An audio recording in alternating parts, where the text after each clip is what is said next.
বহুতৰ বৰঘৰৰ ভিতৰত সেই গোপন শত্ৰুৱে ইতিমধ্যে বাহ লৈছেহি। আমি যাক আপোন বুলি ভাবিছোঁ, যাক লৈ পেলাই আমাৰ জীৱন উৎসৰ্গা কৰিছোঁ, সিয়েই হৈছে আমাৰ মৰমৰ সন্তানসকল। সেই ল'ৰাই হওক ছোৱালীয়ে হওক, সেই বিনষ্ট সন্তান আজি আমাৰ সমাজখনত দিনক দিনে বাঢ়িবলৈ ধৰিছে, দিনক দিনে বাঢ়িবলৈ ধৰিছে। ইয়াৰ মূল কাৰণটো হৈছে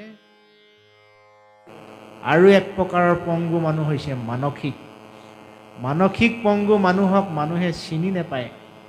ধুনীয়া পোছাক পিন্ধা, এই সমাজ ধ্বংস কৰিব পৰা, পংগু সৃষ্টি কৰিব পৰা যিটো বৰবিষ, সেই বৰবিষ আমাৰ মাজত অভক্ষ্য ভক্ষণৰ দ্বাৰাই প্ৰৱেশ কৰিছে।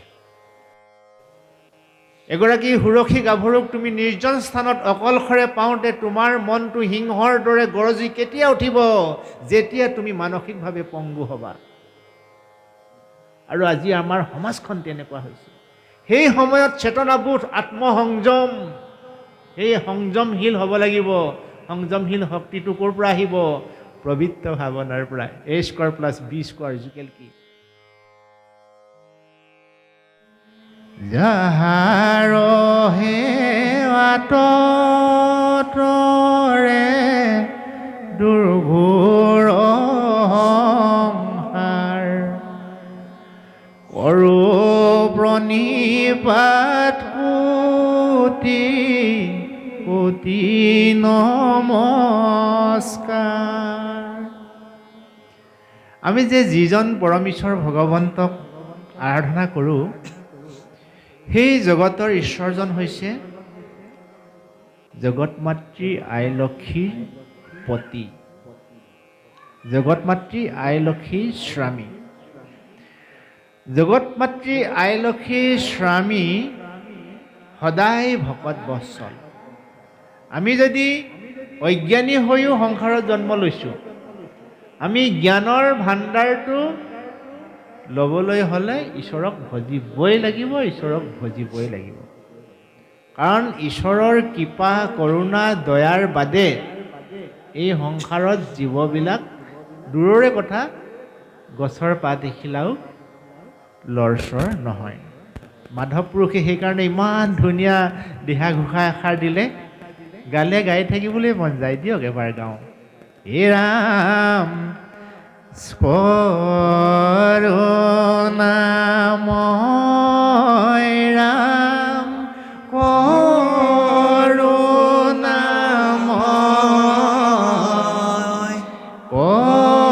কৰিও কৃপা যেন উচিত। সকলোৱে চাপৰে বজাওক। হে ৰাম কৰুণাময় ৰাম কৰুণাময়,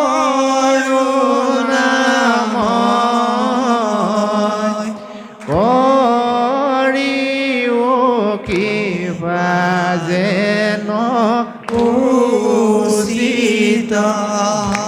হে ৰাম তুমি, হে ৰাম কৃপা ৰখৰ নিধি, তোমাৰ কৃপা বিনে নাহি যে সিদ্ধি।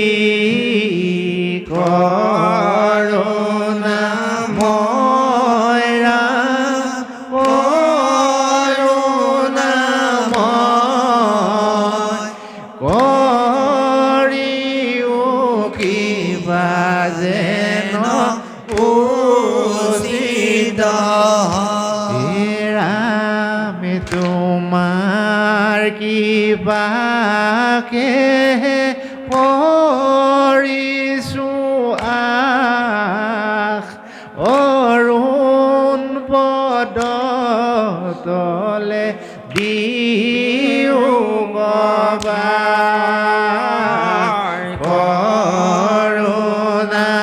কৰুণাময় ৰাম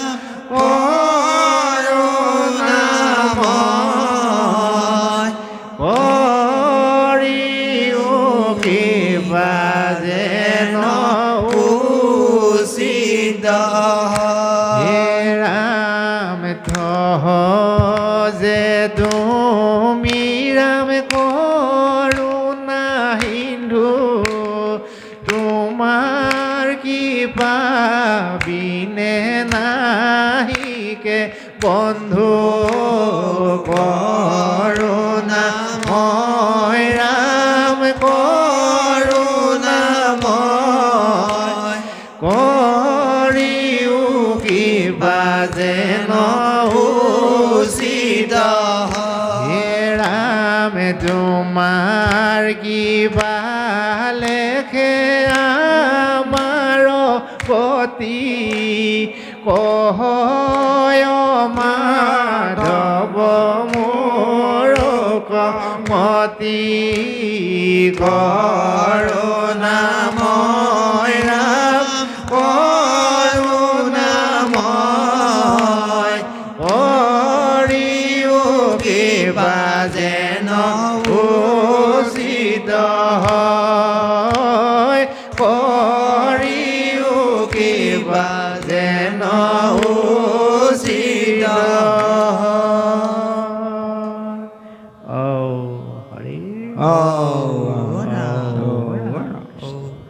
ঈশ্বৰৰ কৃপা কৰোণা পাবলৈ হ'লে ঈশ্বৰকে ভজিব লাগিব।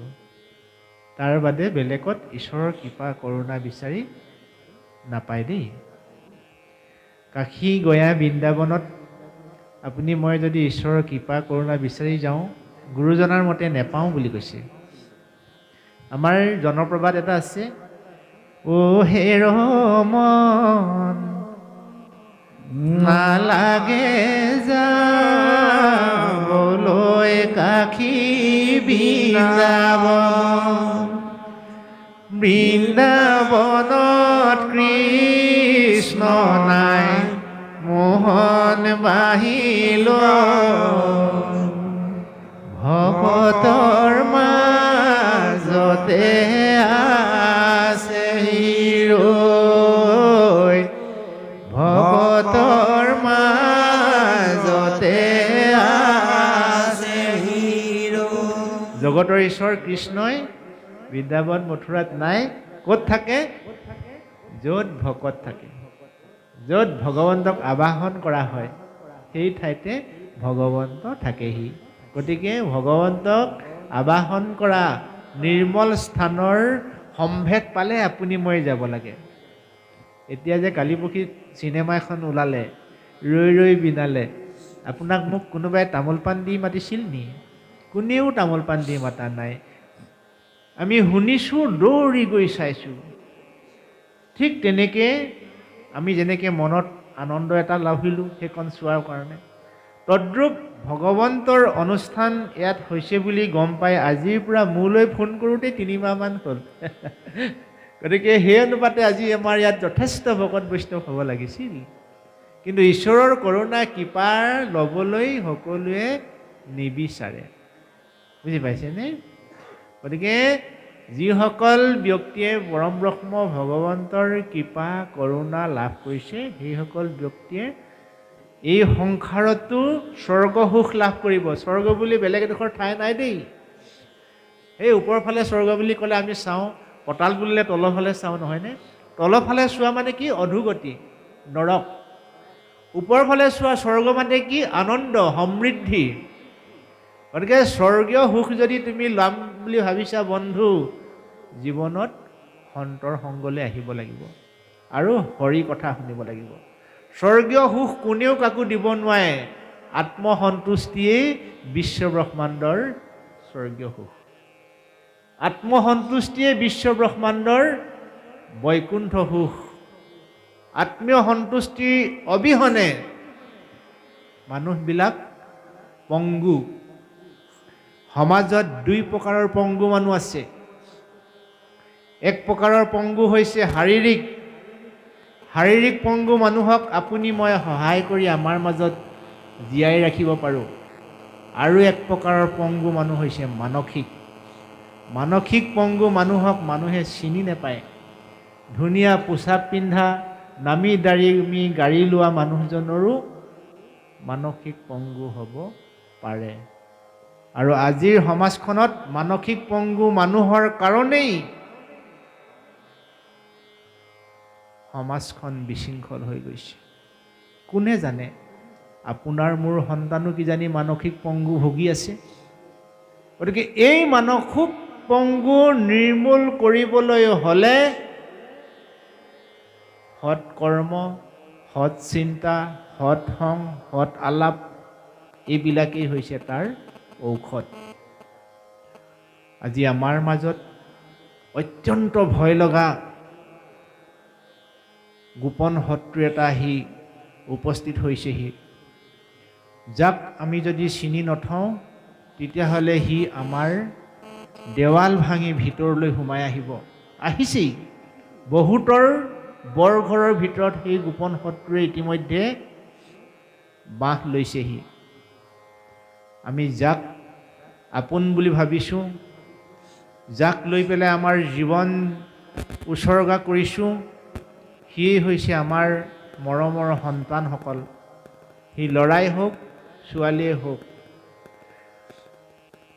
কোনো পিতৃ মাতৃয়ে নিজৰ সন্তানৰ অনিষ্ট হোৱাটো নিবিচাৰে। এজন পিতৃ, এগৰাকী মাতৃয়ে আটাইতকৈ দুখ সেইদিনা অনুভৱ কৰে যিদিনাখন নিজৰ সন্তান বিনষ্ট হয়।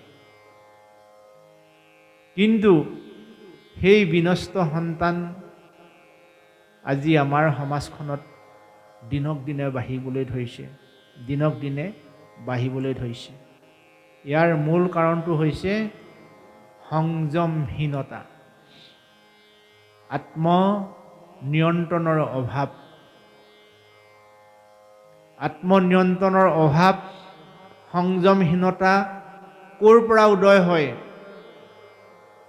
খুব গুৰুত্বপূৰ্ণ বিষয়। এই বিষয়ে যদি অধিক আলোচনা কৰিব লাগে, আমি অধিক আলোচনা কৰিবলৈ সাজু আছোঁ। কাৰণ আমাৰ অনুজসকলক ভাল কৰাটো আমাৰ কৰ্তব্য। মোৰ ভাতৃপ্ৰতিম সমাজখনক ভাল কৰাটো মোৰ কৰ্তব্য। মোৰ জ্যেষ্ঠজনৰ আশীৰ্বাদ লোৱাটো মোৰ কৰ্তব্য। এই সমাজ ধ্বংস কৰিব পৰা, পংগু সৃষ্টি কৰিব পৰা যিটো বৰবিষ, সেই বৰবিষ আমাৰ মাজত অভক্ষ্য ভক্ষণৰ দ্বাৰাই প্ৰৱেশ কৰিছে। ৰাগিয়াল বস্তুৰ দ্বাৰাই ই আমাৰ ঘৰখনৰ মেৰ পেকত সোমাই গৈছে। অভক্ষ্য ভক্ষণৰ দ্বাৰাই, অৰ্থাৎ ৰাগিয়াল বস্তুৰ প্ৰতি যুৱতীসকল বা সচেতন মানুহবিলাক যদি সচেতন হৈ নাথাকে, ৰাগিয়াল বস্তুৰ প্ৰভাৱত আমাৰ এই মন মগজুৰ স্নায়ুকোষৰ চুলিৰ দৰে সৰু সৰু হীৰা উপহীৰাৰে গঠিত এই স্নায়ুকোষবিলাক ৰাগিয়াল বস্তুৰ প্ৰভাৱত দুৰ্বল হৈ যায়। কম বেছি পৰিমাণে আমি সকলোৱে বিজ্ঞানৰ লগত জড়িত, পঢ়া শুনাৰ লগত আমি সকলোৱে কম বেছি পৰিমাণে জড়িত। এই হীৰা উপহীৰাবিলাক যেতিয়া ৰাগিয়াল বস্তুৰ প্ৰভাৱত ই দুৰ্বল হৈ যায়, ইয়াৰ চিন্তা শক্তি, ইয়াৰ স্থিৰতাটো নাইকিয়া হৈ যায়, যাৰ কাৰণে ভাল বুলি ভাবিও সেই ভালটোৰ কামৰ প্ৰতি আসক্তি কমি যায়। কোনে নাজানে মা দেউতাক শ্ৰদ্ধা কৰিব লাগে বুলি, কিন্তু মা দেউতাক শ্ৰদ্ধা কৰিব লাগে বুলি জানিও সেই শ্ৰদ্ধাৰ পৰা আজি যে সন্তানে আঁতৰি আছে, ইয়াৰ মূল কাৰণটো হৈছে মানসিক পংগু। আৰু এই মানসিক পংগু যদি আমি নিৰ্মূল কৰিব নোৱাৰোঁ, আমি কিন্তু কান্দি কান্দি সংসাৰত জীয়াই থাকিব লাগিব।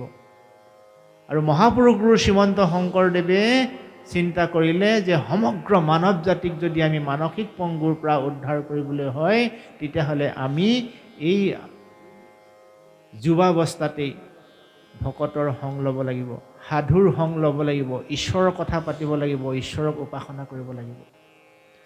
ঈশ্বৰক উপাসনা নকৰিলে, সাধুৰ সং নল'লে যিমান ডিগ্ৰীধাৰী ব্যক্তি হ'লেও এদিন মানসিক পংগুৰ গৰাকী হ'ব। গতিকে সময় থাকোঁতেই সময়ৰ কাম কৰাটো যেনেকৈ বুদ্ধিমানৰ কৰ্তব্য, তদ্ৰূপ আমি অনাদি অনন্ত পৰম ব্ৰহ্ম ভগৱন্তক যদি পুৱা গধূলি অন্ততঃ দেখুৱাই পেলাই নকৰিলেও মনৰ হৃদয়ৰ পৰা যদি ঈশ্বৰক উপাসনা কৰোঁ তেতিয়াহ'লে আমাৰ মনৰ সেই খেলি মেলি ভাৱনাবিলাকে আমাক আক্ৰমণ কৰিবহি নোৱাৰিব। আৰু মনটো যদি সুন্দৰ হৈ থাকে, সুন্দৰ মনৰ অধিকাৰী মানুহক কাল ধুমুহাই কেতিয়াও আমনি কৰিবহি নোৱাৰে। তুমি অকলশৰে লগ পাইছা বুলি সেই সুৰক্ষী গাভৰুগৰাকীক তুমি সেই সময়ত তুমি নিজৰ ভগ্নীৰ দৰে মনলৈ তুমি জ্ঞান কৰা বন্ধু। এই চেতনাবোধটো জাগি উঠিব। তুমি সিংহৰ দৰে তাক প্ৰয়োগ কৰা ভাৱনাটো সেই সময়ত তোমাৰ মনলৈ কেতিয়াও নাহে। এগৰাকী সুৰক্ষী গাভৰুক তুমি নিৰ্জন স্থানত অকলশৰে পাওঁতে তোমাৰ মনটো সিংহৰ দৰে গৰজি কেতিয়া উঠিব? যেতিয়া তুমি মানসিকভাৱে পংগু হ'বা। আৰু আজি আমাৰ সমাজখন তেনেকুৱা হৈছে। সেই সময়ত চেতনাবোধ আত্মসংযম, সেই সংযমশীল হ'ব লাগিব। সংযমশীল শক্তিটো ক'ৰ পৰা আহিব? পবিত্ৰ ভাৱনাৰ পৰা। A² + B² কি? মই যদি ঈশ্বৰ উপাসনা কৰি থৈছোঁ তেতিয়াহ'লে সেই চেতনাবোধটো মোৰ মনলৈ আহিব। সেই মোৰ ভণ্টি তুল্য ভণ্টিজনীৰ লগত মই কেনেকুৱা নিৰাপত্তা দিব লাগে।